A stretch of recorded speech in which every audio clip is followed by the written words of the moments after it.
ओम नमः सिद्धेभ्यः।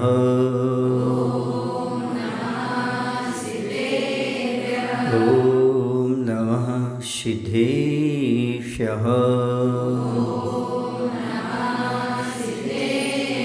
यस्य स्वयं स्वभावाप्ति प्रभावे कृष्णकर्मिणः तस्मै संज्ञानिरूपाय नमोस्तु परमात्मने। नमोस्तु परमात्मने। बोलिए अहिंसा परमो धर्म की। देवादिदेव श्री आदिनाथ भगवान की, आचार्य पूज्यपाद स्वामी की, आचार्य गुरुदेव भुवन श्री विद्यासागर जी महाराज जी की, आचार्य समय सागर जी महाराज जी की।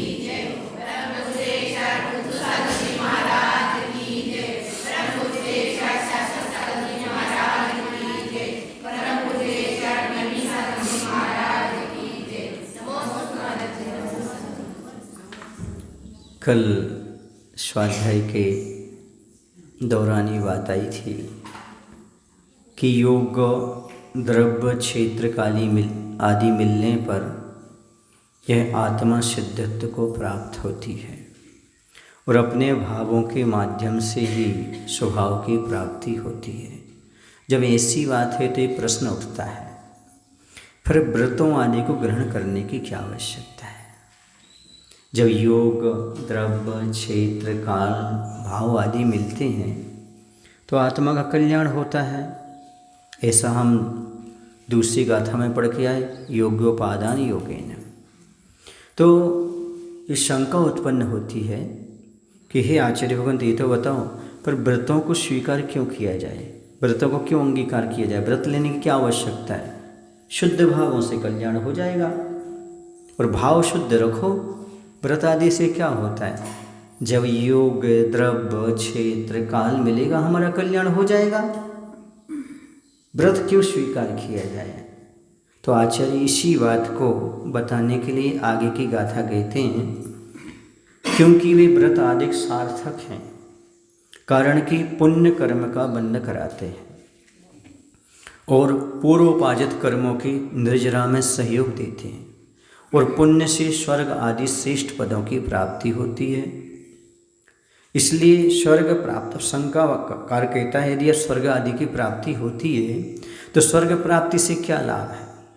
आखिर क्या मिलेगा स्वर्ग जाकर के हमारे लिए? वो तो संसार है, चारों गतियों में से एक गति है ना, देवगति भी। उसमें क्या लाभ मिलेगा? यदि व्रत पालन करके हम स्वर्ग भी चले गए तो आत्मा का क्या भला हो जाएगा? आत्मा का क्या लाभ हो जाएगा? आखिरकार व्रत लेने की जरूरत है क्या? तो उसका समाधान करने के लिए कहते हैं, वरम व्रतै पदम दैवम नाव्रतैर्वत नारिकम छाया तपस्थयोर्भेदः प्रतिपालयतोर्महान्।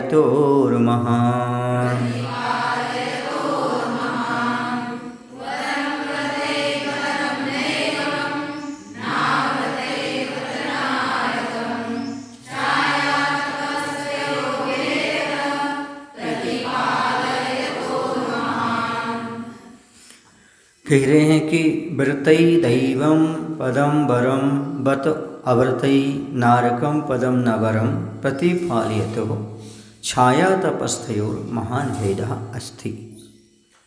व्रत ही व्रतों के द्वारा दैवम पदम देव पद प्राप्त करना वरम माने श्रेष्ठ है, किंतु सुनो कुंतु अव्रतै नारकम पदम नवरम, किंतु अव्रतों के द्वारा नरक पद प्राप्त करना अच्छा नहीं है। जैसे दोनों में अंतर है, प्रतिपालयतो छाया तपस्थयोर महान भेदा अस्ति। जैसे छाया और धूप में बैठने वालों में अंतर पाया जाता है, वैसे ही व्रत और अव्रत के आचरण व पालन करने वालों में अंतर पाया जाता है। प्रत्येक जीव को मोक्ष प्राप्त करना है, मोक्ष की प्रतीक्षा है हमें। लेकिन कोई पथिक किसी की प्रतीक्षा कर रहा हो और गर्मी का समय हो और धूप में खड़ा होकर के प्रतीक्षा करे कि छाया में खड़े होकर प्रतीक्षा करे? क्यों? संताप कम होगा, दुख कम होगा, एनर्जी कम खर्च होगी। छाया में बैठेगा तो आकुलता कम होगी। बस इतना ही अंतर है। एक जैसे दूसरे पथिक इंतजार कर रहा है, तो एक धूप में खड़ा है, एक छाया में खड़ा है। जैसे दोनों में अंतर है, वैसे मोक्ष की प्रतीक्षा दोनों कर रहे हैं। वृत्ति भी कर रहा है, आवृत्ति भी कर रहा है, लेकिन आवृत्ति की दशा धूप में खड़े हुए व्यक्ति की तरह है, संतप्त हो रहा है, दुखी हो रहा है, और वृत्ति छाया में खड़े की तरह है, जो आनंद का अनुभव करके प्रतीक्षा कर रहा है। As you like can you live. अब आपको जैसा पसंद हो वैसे प्रतीक्षा करिएगा। योग जब द्रव्य क्षेत्र काल मिलेंगे तब बात की बात है। अभी वर्तमान में क्या करना, छाया में खड़े होना है कि धूप में खड़े होना है, ये आपके ऊपर डिपेंड करता है। संकल्प पूर्वक किसी वस्तु का त्याग करना सो व्रत कहलाता है। व्रत किसे कहते हैं? संकल्प पूर्वक किसी वस्तु का त्याग करना सो व्रत कहलाता है। और यह संकल्प देव अथवा गुरु की साक्षी में लिया जाता है। व्रत कहाँ लिए जाते हैं? गुरु के सामने या फिर प्रभु के सामने, ये व्रत कहलाते हैं। संकल्प पूर्वक किसी चीज़ का, किसी वस्तु का त्याग करना वह व्रत कहलाता है। और यह संकल्प कहाँ लिया जाता है? देव और गुरु के सानिध्य में लिया जाता है। ये व्रत आदि मोक्ष मार्ग की यात्रा में हमारे लिए बहुत कुछ काम करते हैं। कैसे काम करते हैं? जैसे प्रतीक्षा करने वाला छाया में खड़ा है, तो जो वृक्ष है वह छाया दे रहा है, उसे सुकून मिल रहा है। वैसे ही जब तक मुक्ति नहीं मिलेगी तब तक दुर्गति से बचाने का काम कौन करेगा? व्रत करेंगे। जब तक सच्चा सुख नहीं मिलता, जब तक संसार का सुख प्रदान करने वाला कोई है और मोक्ष मार्ग की सामग्री देने वाला कोई है, वज्रसन आरसन आदि देने वाला, योग क्षेत्र काल देने वाला कोई है, तो ये व्रतों का पालन है। ठीक है ना? ये जरूरी है। यदि ये नहीं है तो नरकों में जाके क्या करोगे? वहाँ तो चिंतन ही नहीं कर पाओगे। दुर्गति में जाकर के दुख भोगोगे कि चिंतन करोगे? दुख भोगना पड़ेगा। और यदि तिरंच बन गए तो अज्ञानी पड़े रहे, वहाँ पर कोई ज्ञान नहीं। इसलिए सदगति पाने के लिए भी व्रतों की आवश्यकता होती है। व्रत आदि मोक्ष के साक्षात कारण नहीं है, किंतु स्वर्ग आदि की प्राप्ति अवश्य इनसे होती है। और जो स्वर्ग आदि में स्थित व्यक्ति है वह पापों के कारण नरक में स्थित व्यक्ति की अपेक्षा अधिक सुख शांति के साथ मोक्ष लक्ष्मी की प्रतीक्षा करता है। नरक में भी प्रतीक्षा करेगा, लेकिन आकुलता के साथ, दुख के साथ प्रतीक्षा करेगा, लेकिन स्वर्गों में शांति के साथ। और स्वर्ग में जाएगा तो फिर वह विदेह क्षेत्र पहुँच जाएगा, श्रीमंदिर स्वामी के समूषण में जाएगा, वहाँ पर अच्छी तरह से भगवान के समूषण में दिव्य ध्वनि का पान करेगा। बोलो, कृत्रिम चैत्यालय की वंदना करेगा। ये श्रेष्ठ है कि नरकों में मार काट करता रहे? ये श्रेष्ठ? बोलो भाई। इसलिए व्रतों की आवश्यकता है। जैसे कि एक व्यक्ति छाया में स्थित है और दूसरा व्यक्ति धूप में खड़ा हुआ है, उनच, तथा दोनों सावली और उनच है ना, सावली बोलते हैं ना मराठी में छाया को, सावली, और उनच धूप।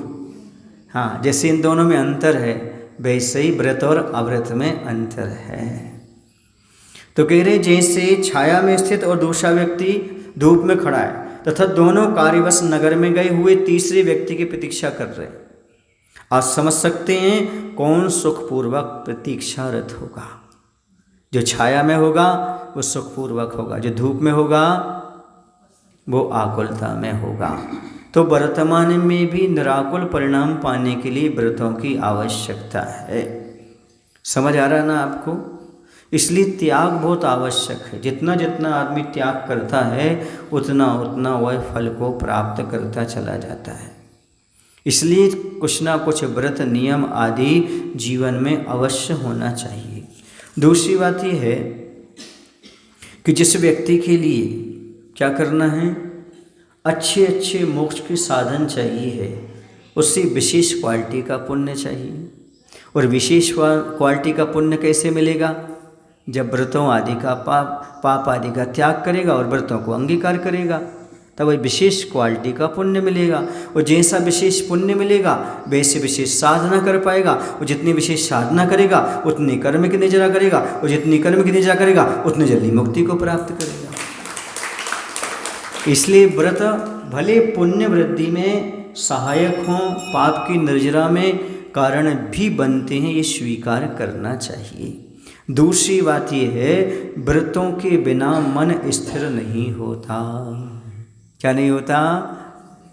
इसलिए मन की स्थिरता के लिए व्रतों की बहुत आवश्यकता है। इसलिए जीवन में कोई ना कोई व्रत संकल्प अवश्य होना चाहिए, कोई ना कोई नियम अवश्य होना चाहिए। बिना नियम के नहीं जीना चाहिए। देखो, दोनों में बहुत अंतर है। एक मजदूर है, एक मालिक है। दोनों में अंतर है कि नहीं? जैसे एक मजदूर है, वह कितने घंटे कड़ी मेहनत करता है? 8 घंटे 6 घंटे, तब उसे 500 रुपये मिलते हैं। लेकिन मालिक बैठा बैठा कुर्सी पर एक फ़ोन घुमाता है, हस्ताक्षर करता है, 5000 प्राप्त कर लेता है। और कंपनी को ऊपर वाला 50,000 कर लेता है। कुछ नहीं करना पड़ता है। ये किसका परिणाम है? पुण्य का परिपाक है। ऐसे ही वृत्ति और आवृत्ति की कर्म की नजरा में अंतर होता है। आवृत्ति महीनों महीनों पूजन करता है, उपवास करता है, तो उतना फल प्राप्त नहीं कर पाता जितना व्रत को धारण करके मुनिवराज एक बार आहार ले लें उतनी कर्म की नजरा कर लेते हैं। एक बार आहार लेते हुए उतनी कर्म की नजरा कर लेते हैं। जितने महीनों महीनों तक श्रावक उपवास करे तो कर्म की नजरा नहीं कर पाता। ये व्रतों का प्रॉफिट है। किसका प्रॉफिट है? एक सिग्नेचर करने पर 50,000, यहाँ 8 घंटे मेहनत करने पर 500 रुपये। इसलिए आचार्य ने खाई को लिखा, अनजान था मजबूरी में इसलिए मजदूर था। क्या लिखा? अनजान था इसलिए मजबूरी में मजदूर था। मुझे ज्ञान नहीं था। जब तक ज्ञान नहीं था तब तक आवृत्ति था। मजदूर माने आवृत्ति था। जैसे ही ज्ञान हुआ वैसे ही मैं मालिक बन गया, आवृत्ति बन गया। अनजान था इसलिए मजबूरी में क्या था? मजदूर था। इसलिए आप तो अब जानकार हो गए ना, अब क्यों मजदूर बने हो? आप अनजान हो के जानकार हो? अभी भी अनजान हो, कहने के लिए जीभ मत निकालो, जीभ तो तरेंचों की होती है। अभी भी अनजान हो, अपने आप को जानकार मत समझो कि हम जानकार हैं। अनजान वही है जो सब कुछ जान करके भी व्रतों को धारण नहीं करता। वो जानकार वही है, भले निरक्षर है लेकिन वृत्ति बन करके अपना कल्याण कर रहा है। एक बच्चे ने हमसे आकर के पूछा था, महाराज हमें कौन सा विषय चूज करना चाहिए, आगे पढ़ाई के लिए कौन सा विषय पढ़ें? हमने कहा पंचेंद्रिय विषयों में मत पढ़ो, बाकी जो पढ़ोगे वो कल्याणकारी होगा। समझ गए ना? पढ़े लिखे की एक छोटी सी पहचान, पढ़े लिखे की एक छोटी सी पहचान, पंचेंद्रिय के विषयों से जो हमेशा बना रहे अनजान, यह है पढ़े लिखे की छोटी सी पहचान। पंचेंद्रिय के विषयों से अनजान बने रहो, तभी है हम बालक की तरह जीते हैं। हम बालक की तरह जीते हैं और पंचेंद्रिय के विषयों से बचे रहते हैं। जो पंचेंद्रिय विषयों से बचे सो बच्चा, जो पापों से बचे सो बच्चा। और जो बच्चा तो बच्चा होता पर मूछ वाला बच्चा हो जाए तो सच्चा हो जाता है। वो बच्चे की तरह जीता है, 5 पापों से दूर हट रहा है। समझ आ रहा है आपको कि नहीं? इसलिए मुनिराज को बालक वत कहा, निर्विकार कहा, क्योंकि वह व्रत को धारण करके निर्विकल्प जीवन जीते हैं। इस निर्विकल्पता पाना चाहते हो तो यही महत्वपूर्ण है। देखो, जब कोई व्रत करता है, संकल्प का पालन करता है, नियम से पुण्य की वृद्धि होती है और पुण्य मोक्ष मार्ग में कहीं बाधक नहीं है। व्रत पालन करने से कर्म की निर्जरा भी होती है, संबर भी होता है। इसलिए मोक्ष मार्ग में संबर और निर्जरा कहीं बाधक नहीं है। पुण्य भी बाधक नहीं है, संबर और निर्जरा भी बाधक नहीं है। समझ आ रहा आपको? पुण्य का बंधे भी बाधक नहीं मोक्ष मार्ग के लिए, और संबर और निर्जरा भी नहीं, क्योंकि संबर और निर्जरा का नाम ही तो मोक्ष मार्ग है। और बंध और आश्रव का नाम संसार मार्ग है। लेकिन पुण्य बंध संसार में नहीं भटकाता। पुण्य का बंध यदि सम्यक दृष्टि को हो तो अच्छे अच्छे साधन जुटाता है, और अच्छे अच्छे साधन मिलते हैं तो पुनः वह पुण्यानुबंधी पुण्य करता है। किसी को वज्रसा नारायण सहन मिला है सम्यक दृष्टि को तो साधना करेगा, पापी को मिला है तो वह पाप करेगा। तो सम्यक दृष्टि को जो वज्रसा नारायण सहन मिला है, मनुष्य पर्याय मिली है, जो उसी के लिए जिंधर मिला है, यह आपके लिए बाधक कहाँ है? अच्छा ये बताओ, आप मनुष्य हुए तो कौन से कर्म के उदय से? पुण्य के पाप के? पुण्य के उदय से। आपको जिंधर मिला पुण्य के उदय से। आपको मुनि महाराज मिले, आपकी निरोगी काया है, आपको स्वाध्याय सुनने मिल रहा है, पुण्य को दशा। ये सब बेकार है कि अच्छा है? अच्छा है, इसलिए व्रत धारण करना अच्छा है। तो व्रतों से ऐसे ही पुण्य प्राप्त हमारे लिए होता है, इसलिए व्रतों कोई निरर्थक नहीं है। समझ आ रहा ना? कुछ लोग कहते हैं महाराज जी व्रतों से स्वर्ग मिल गया तो क्या मिल गया? मैंने कहा देखो भाई, मिथ्या दृष्टि भी जब व्रतों का पालन करता है और मुनि बनकर के यदि व्रतों का पालन करता है, भले अभव्य है तो भी 9वें ग्रीवक तक पहुंच जाता है। ये किसकी महिमा है? बाहर से ऊपर से व्रतों का पालन करने का फल। और जो सम्यक के साथ व्रत पालन करेगा वो तो नियम से ही 2-4 भव में मुक्ति का लाभ प्राप्त करेगा। उस भव में नहीं कर पा रहा कोई बात नहीं, लेकिन आगे चल करके वही मुक्ति का लाभ प्राप्त करेगा, क्योंकि व्रतों का प्रॉफिट है। अब मान लो किसी ने आपसे कहा कि आप सम्यक दृष्टि और मिथ्या दृष्टि पता नहीं तुम व्रत पालन कर रहे हो, तो उससे पूछना, मान लो हम मिथ्या दृष्टि ही रहे तो भी हम व्रतों का पालन करेंगे, तो भी हम स्वर्ग ही जाएंगे। समझ गए ना? आप मिथ्यात के साथ पढ़े के सम्यक के साथ हमें नहीं पता कहना, पर तुम व्रत स्वीकार नहीं कर रहे। क्या नहीं कर रहे? ये नियम नहीं है कि आप कहीं भी चले जाओ। कहा है निस्सील व्रतत्वम च सर्वेशाम। जो व्रत और शील से रहित होता है वो चारों गति में कहीं भी जा सकता है, नरक भी जा सकता है। मान लो जिस समय आयु का बंध हो रहा है उस समय सम्यक तो छूट गया, नरक आयु का बंध हो गया, बाद में मान लो आयु के बाद फिर आपको सम्यक दर्शन हो गया तो नरक थोड़ी छूट जाएगा। लेकिन जो व्रतों का पालन कर रहा है, मिथ्यात के साथ भी पड़ा हुआ है, तो भी वह सदगति का ही आश्रय करेगा। ये नियम है, क्योंकि व्रती है, ये प्रॉफिट है। किसका? व्रत लेने का। समझ आ रहे हैं ना?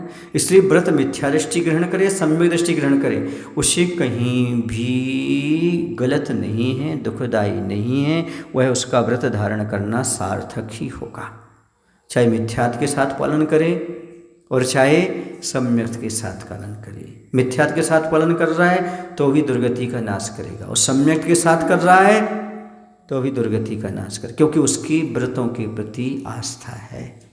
वह शुभ योग में है, उपयोग में भले नहीं है पर शुभ योग में। कहा गया जो मिथ्या तप तपने वाले हैं वह भी 12वें स्वर्ग तक पहुंच जाते हैं। जो जैन दर्शन से बाहर भी हैं, उन्हें सम्यक तो नहीं है, फिर भी तपस्या करते तो भी वह कहाँ तक पहुंच जाते?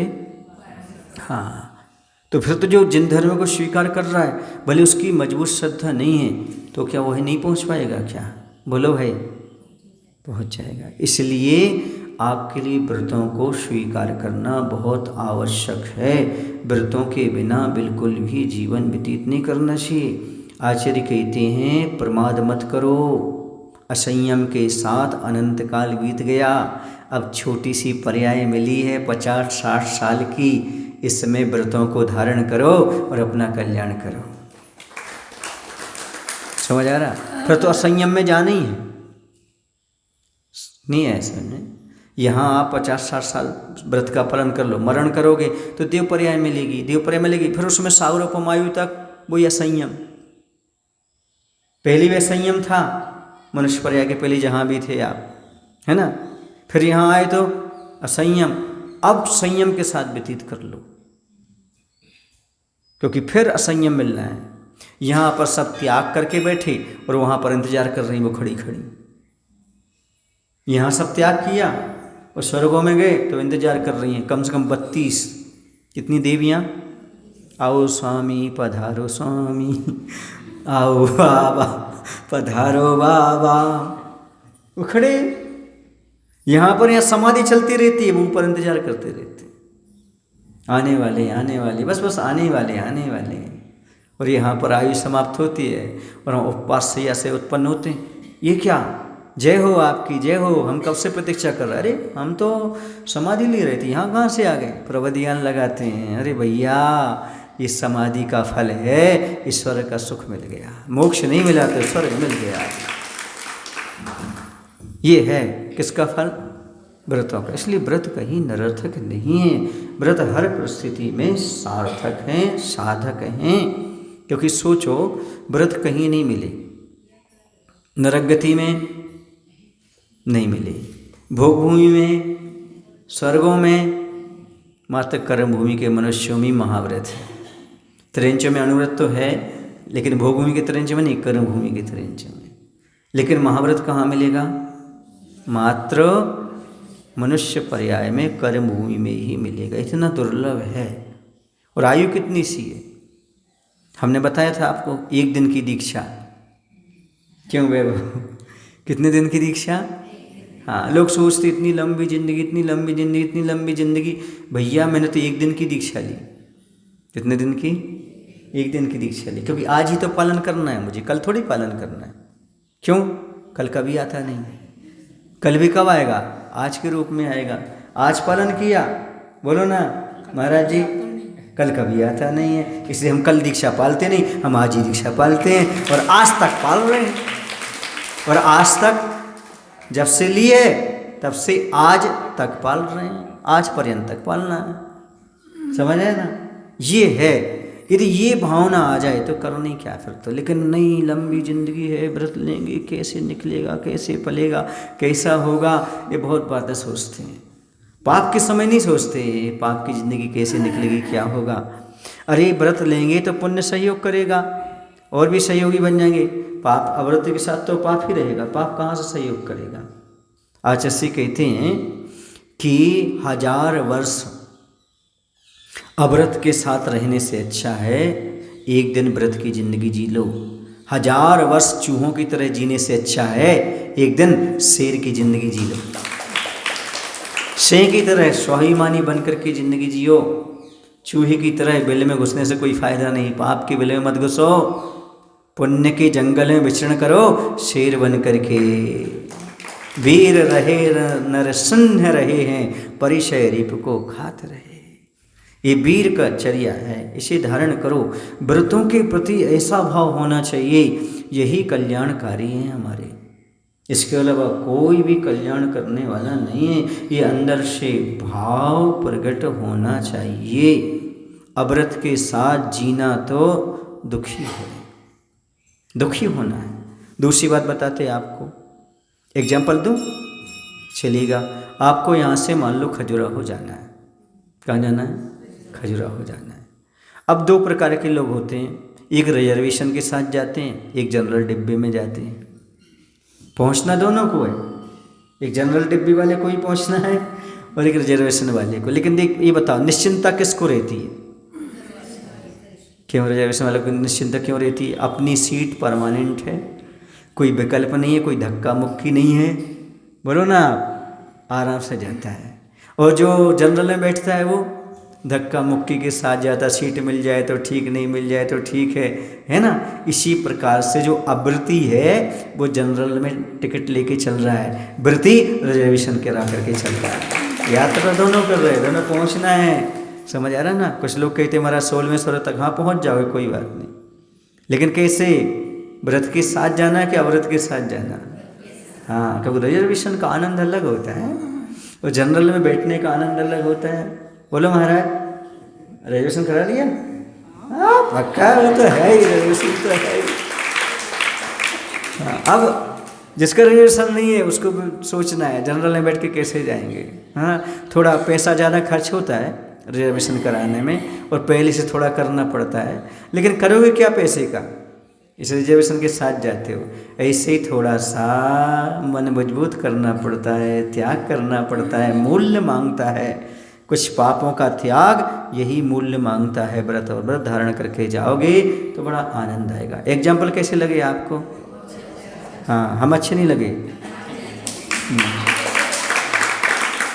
अरे भाई, व्रत भी अच्छा लगे, व्रती भी अच्छा लगे, तभी तो व्रत को धारण कर सकते हो। ये है रिजर्वेशन के साथ आनंद लो। से कुछ नहीं होता। हाँ, खाली ताली मत बजाओ, कुछ करो तब आता है। बहुत अच्छा महाराज ने एक बात बताई। सबको लेना चाहिए। हाँ, दो प्रतिमा सबको धारण करना चाहिए, समझ गए ना। हाँ, व्रती बन करके अपना कल्याण करना चाहिए। जीवन के अंत समय में व्रत के साथ ही उपसंहार करना चाहिए, तब अपना कल्याण होने वाला है। एक बार की बात है, जो महाराज जी ने कहा था, एक एग्जाम्पल और याद आ गया मुझे। एक बार क्या हुआ, हमारे साथ बहुत सारे लोग चल रहे थे, वो तमिलनाडु जा रहे थे। तो एक छोटा सा बच्चा था, नेवान, 11 साल का लगभग हुआ। उसने लगभग 111 किलोमीटर की लगातार पैदल उसने यात्रा की। कितने साल के बच्चे ने? 11 साल के। सोचो, लगातार। पर वो चलता था, बीच में बैठता भी नहीं था गाड़ी पर। उससे पिताजी कहते थे बैठ जाओ पापा उसके, लेकिन वो बैठता नहीं था। वैभव कहता था बैठ जाओ, नहीं। हम भी कहते थे भाई कितना पैदल चलोगे, नहीं मानता था। लेकिन वो बार बार पूछता था कितना बचा, कितना बचा। चलते चलते 1 किलोमीटर चलता, फिर कहता अब कितना और बचा, अभी 5 किलोमीटर है, 5 किलोमीटर है। हाँ, बैठ जा, थक रहे हो तो, नहीं नहीं मैं तो पैदल चलूँगा। फिर चलता, फिर पूछता कितना बचा, कितना बचा। तो मैंने उससे कहा देख बेटे, पूछने से रास्ता तय नहीं करते, पैर बढ़ाते चलो, चलने से रास्ता तय करते। ऐसी ताली बजाने से कुछ नहीं होता, बल्कि आचरण में लाने से दुनिया ताली बजाती है, उससे काम चलता है। मत पूछने से रास्ता तय नहीं होता, पैर आगे बढ़ाने से रास्ता तय होता है। वैसी प्रशंसा करने से, ताली बजाने से कुछ नहीं होता, आगे बढ़ने से काम होता है। लेकिन मुझे विश्वास है जो आज व्रतों की प्रशंसा करते हैं, कल वो उन्हीं को व्रत प्राप्त होते हैं। आज आप प्रशंसा कर रहे हैं, अच्छे सुन रहे हैं, कल ऐसा आपके जीवन में पुण्य का उदय आएगा कि आप उसको धारण करने के भाव भी बनाओगे। निश्चित है पंचम काल में व्रतों के बारे में सुनना भी विशेष पुण्य का उदय है। तभी आप व्रतों के बारे में सुन रहे हो, समझ पा रहे हो। तो यहाँ पर अपना विषय चल रहा था तो कि व्रत धारण करने की क्या आवश्यकता है। इसलिए आवश्यकता है क्योंकि बंधु, जब तक हम, सुनो, आपने देखा होगा, आज के ज़माने की बात नहीं है, पहले ज़माने में दूल्हा बारात लेकर जाता था। कौन जाता था? दूल्हा जाता था। आजकल तो बच्ची जाने लगी है ना। दूल्हा जाते था बारात लेकर के, है ना। तो जनवासा रहता था। जनवासा समझते हो? हाँ, जहाँ पर पहुँचना होता है, वधू जहाँ पर रहती है वहाँ, तो बीच में यदि लंबाई हो, दूरी हो, तो बीच में स्वागत मिलता था, है ना। जैसे बेंगलोर जाना हो तो बीच में कहीं बेलगुला के आसपास एक स्वागत, लड़की वालों के द्वारा स्वागत होता था, यानी नाश्ता वगैरह दिया जाता था उसको। किसको? दूल्हा वाली जो बारात है ना, उसके लिए। समझ गए ना? माइनस समझिए आप, जब तक वो वधू नहीं मिल रही है ना, उससे शादी नहीं हो रही, तब तक नाश्ता मिलता था। ऐसे ही जब तक आपको मुक्ति वधू नहीं मिलेगी तो व्रती एक दूल्हा हो गया। व्रती कौन हो गया? तो स्वर्ग का सुख वो स्वागत है। लेकिन स्वागत में मत उलझना, क्योंकि अभी वधू के पास पहुंचना है। कौन सी वधू? मुक्ति वधू। मुक्ति वधू को पाने हेतु भेष दिगंबर को धारा, रत्नात्रय के आभूषण से जिनने निज को सिंगारा। समझ आ रहा है ना? तो मुक्ति वधू को पाना है, बीच में स्वर्ग का सुख तो नाश्ता है ना, आस्था। इसमें आस्था मत रखना, खा पी करके आगे बढ़ जाना, तभी आपके लिए मुक्ति वधू मिलेगी। ऐसे संसार के सुख तो नाश्ता हैं, इसमें मत अटको। तुम्हें मुक्ति वधू से स्वयंवर करना है। किससे स्वयंवर है? मुक्ति वधू। ये तो मात्र बीच में नाश्ता है। ऐसे ही जब भगवान की भक्ति करते हैं, व्रत आदि को स्वीकार करते हैं, तो ये रास्ते में कहीं ना कहीं नाश्ता तो मिलता रहता है। समझ आ रहा? व्रती जहाँ भी जाएगा वहाँ उसको नाश्ता मिलेगा।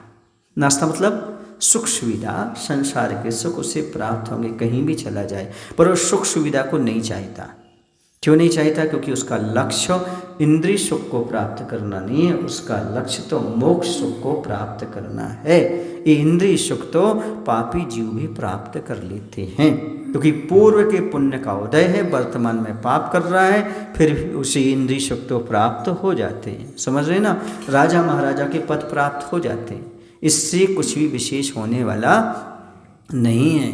स्वर्ग जाना अच्छा है, पर व्रतों के साथ जाओ। अव्रती होकर के स्वर्ग जाने से कोई फायदा नहीं। ये तो कृपांक मिल गए, ग्रीस बोलते ना, ग्रीस के अंक मिल गए। क्या बोलते उसको? ग्रीस मार्क, ग्रीस नहीं, ग्रीस मार्क मिल गए आपको, है ना? हाँ, ये अंक जो मिले, आप जो गुण मिले हैं, ये आपको कृपांक हैं। कृपा से आपको अंक मिले, वो नहीं व्रतों के साथ। कोई ऊपर पूछे आपसे, आप स्वर्ग कैसे आओ? कहने व्रत पालन करके आए। हाँ, स्वाभिमान के साथ बोलो, ऐसे नहीं। वो तो गुरुओं की सेवा करते रहे, मुनियों की सेवा करते रहे, उसका फल है, उनकी कृपा से आ गए। तो ऐसा नहीं। क्या बोलना है मल्लप्पा जी? व्रत का पालन करके हम स्वर्ग में आए। उनकी कृपा तो थी ही गुरुओं की, लेकिन हम व्रत पालन करके ऊपर आए। उसका परिणाम है हमने 5 पापों का त्याग किया था, ये फल हमारे लिए प्राप्त हुआ। समझ में आ रहा ना? इसलिए व्रतों का अपने जीवन में बहुत महत्व है। कोई ना कोई व्रत जीवन में अवश्य लेना चाहिए। व्रत छोटे छोटे से व्रत लोगे तो भी बहुत बड़ा काम हो जाता है। जैसे किसी व्यक्ति ने एक दिन में 1 मुहूर्त के लिए भी रात्रि भोजन का त्याग किया, तो उसे 1 महीने में 1 उपवास का फल मिल जाएगा। 3 घंटे भी यदि उसने क्या किया?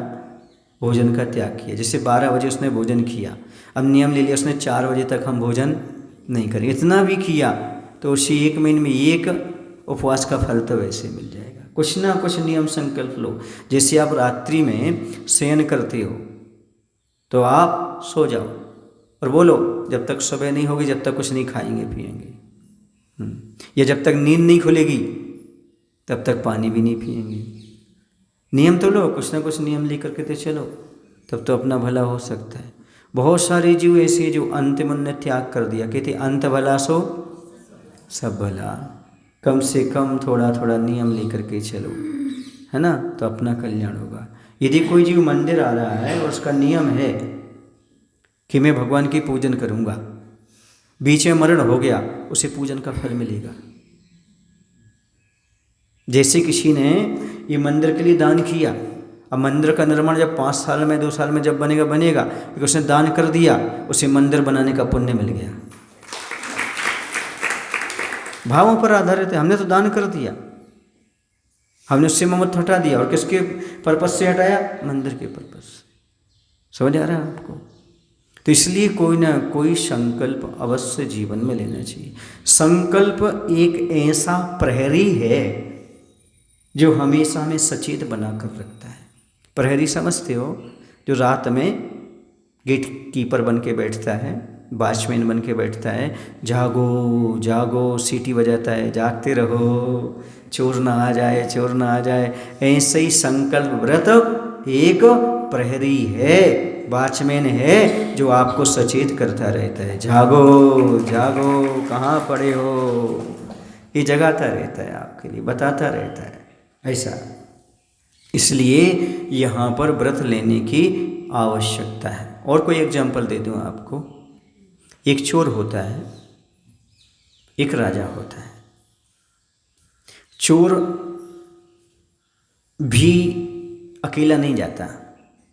जब पकड़ा जाता है तो उसके साथ 6 पुलिस वाले रहते हैं, सात्र चोर के साथ। राजा भी जब जाता है तब भी उसकी बॉडीगार्ड 5-6 तो रहते हैं। अकेला राजा भी नहीं जाता और अकेला चोर भी नहीं जाता। एक पिताजी थे, उसका छोटा बेटा था। अरे पिताजी, इसके साथ 5-5, 6-6 लोग क्यों चल रहे हैं? बोले चोर है। क्या है? चोर है। थोड़ी देर बाद राजा निकला, बोले पिताजी ये कौन है, इसके साथ 6-6 लोग क्यों चल रहे हैं? बोले राजा है। अरे 6 लोग उसके साथ चल रहे हैं तो चोर है, इसके साथ 6 लोग चल रहे तो राजा है। आपके पास भी 6 हैं, 5 इंद्र और 1 मन। बोलो ना भाई, अंतर कितना है? वृत्ति के पास भी ये है और अवृत्ति के पास भी है। अंतर कितना है? एक चोर है, एक राजा है। कैसे? बोले चोर के लिए वो 6 जहां ले जाएंगे, उसे वहां जाना पड़ेगा, और ये राजा जहां जाएगा 6 इसके साथ जाएंगे।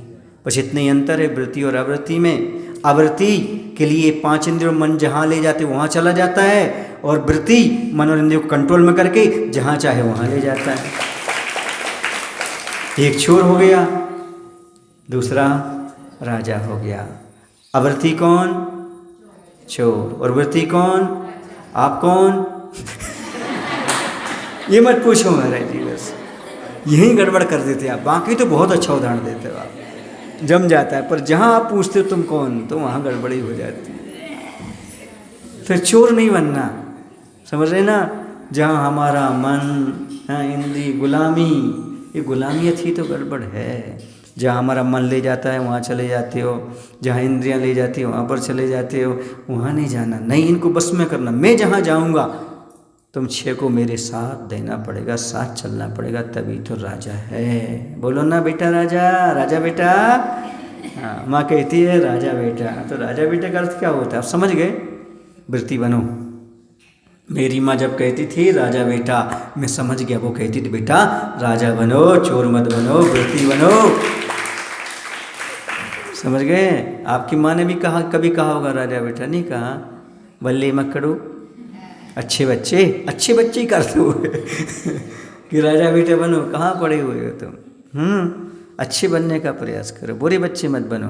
बुरे वो होते हैं जो बुरे कार्य करते हैं, बुरे कार्य का नाम पाप है। अच्छे वो होते हैं जो पुण्य कार्य करते हैं, पुण्य कार्य का वृत्ति बनो। अच्छे बच्चे, बल्ले मक्कड़ू, अच्छे बच्चे बनने का प्रयास करो, ये है। समझ गए? और अच्छे बच्चे मतलब 5 पापों से बचे, सो अच्छे बच्चे, अच्छे बच्चे सो अच्छे बच्चे। ऐसे अच्छे बच्चे बनने का प्रयास करो। कब तक इस संसार की चक्की में रुलते रहोगे? इसलिए कह रहे हैं भले योग निमित्त आदि मिलेगा जब कल्याण होगा, लेकिन वर्तमान में व्रत आदि को धारण करने से सुकून रहेगा। 5 पापों से बचे रहोगे, आकुलता से बचे रहोगे, आनंदमय जीवन व्यतीत करते रहोगे। जब कभी वृत्ति को देखना तो लगेगा ये कितने निश्चिंत है, इनका कुछ भी नहीं है, फिर भी कितने निश्चिंत है। हमारे पास कितना है, फिर भी आकुलता व्याकुलता ही। हाँ, सोचो ना, घर है, परिवार है, सब कुछ है, लेकिन बेचैन हुआ। तुम्हारे पास सोने की चैन है पर बेचैन हो। हमारे पास चैन से सोना है, सोने की चैन नहीं है। समझ आ रहा है? ये है, वृत्ति का आनंद अलग होता है। भेद विज्ञान का परिणाम है फूल सा मुस्काना। किसी ने मुझसे पूछा था आचार्य विद्यासागर जी के चेहरे पर हमेशा मुस्कान क्यों रहती है? तो मैंने एक ही बात कही थी, भेद विज्ञान का परिणाम है जो चेहरे पर हमेशा फूल जैसी मुस्कान बनी रहती है। भेद विज्ञान है। इस संसार में कुछ भी हमारा नहीं है, किसके लिए विकल्प करें? क्यों तनाव में रहें, क्यों टेंशन में रहें? क्या है अपना? जो आप उदास हो, जो दुखी हो, अरे भाई मुस्कान के साथ जिंदगी जियो। एक फूल से पूछो, किससे पूछो? फूल से पूछो। सुबह खिलता है, शाम ढले मुरझा जाता है। सुबह खिलता है, शाम ढले मुरझा जाता है, पर जिन लोगों से भी मिलता है उनके चेहरे पर मुस्कान बिखेर जाता है। जिससे भी मिलेगा वह मुस्कुरा करके मिलेगा, इसलिए उसकी एक अलग महत्वता होती है। कहते हैं खूबसूरती बढ़ जाती है एक बार मुस्कुराने से, फिर भी लोग बाज नहीं आते मुँह फुलाने से। चेहरे की खूबसूरती बढ़ जाती है, चेहरा सुंदर लगता है। गुस्से में आईने देखा करो, बंदर लगोगे। गुस्से में आईना देखा करो, बंदर लगोगे। अरे मुस्कान के साथ चेहरे देखोगे, खूब सुंदर लगोगे। इसलिए कभी कभी गुस्से में जाकर के देख लेना, आप ही बंदर नजर आएंगे। जरा मुस्कुराते हुए चेहरा देखना, आप सुंदर नजर आएंगे। समझ आ रहा है ना? बंदर बनना कि सुंदर? हाँ, मतलब बंदर तो हो ही। अब मुस्कान के साथ रहो ताकि आप सुंदर बन सको। कभी भी किसी से पूछना आप अच्छा बनना कि बुरा, वो कहेगा अच्छा, मतलब बुरे थे। और जो ये समझ लेते मैं अच्छा हूँ तो फिर वो अच्छा बन नहीं सकता, ये भी निश्चित है। इसलिए व्रतों के महत्व को समझो। किसके महत्व को समझो? व्रत के। व्रत का एक अलग आनंद होता है, किसी चीज़ से दूर रहने का आनंद अलग होता है। एक बात आपको बता दूं, लोग कहते हैं सृष्टि अच्छी है, कोई कहता है दृष्टि अच्छी है, कोई कहता है दृष्टि बदलो सृष्टि बदल जाएगी, सृष्टि कुछ नहीं बदलती, ऐसा कुछ लोगों की धारणा है। पर मैं कहता हूँ न सृष्टि अच्छी है न दृष्टि अच्छी है, बल्कि सृष्टि और दृष्टि की जो दूरी है वो बहुत अच्छी है। जब तक इस दुनिया को दूर से देखोगे अच्छी लगेगी, नज़दीक आओगे फ्लैक्स, दुनिया फ्लैक्स की तरह है। फ्लैक्स को दूर से देखोगे अच्छा लगेगा, पास में आओगे उसके फॉन्ट जो है ना फटे फटे दिखेंगे, है ना। फ्लैक्स की ऐसी दशा होती, जितनी नज़दीक आओगी वो फॉन्ट फटे फटे दिखेंगे उसमें, है ना। और दूर से देखोगे अच्छा लगेगा।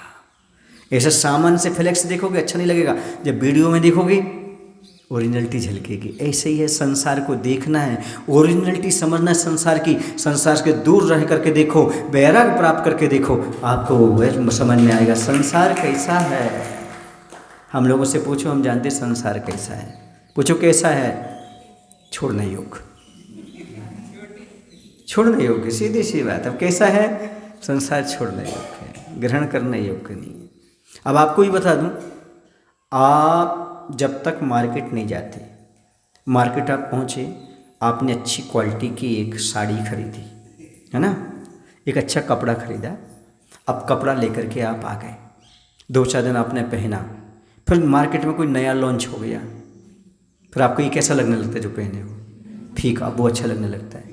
जब तक इससे दूरी थी इस कपड़े से ये अच्छा लग रहा था, अब उससे दूरी तो अच्छा लग रहा, मतलब नज़दीकी ठीक नहीं, संसार में दूरी ही सुख देती है।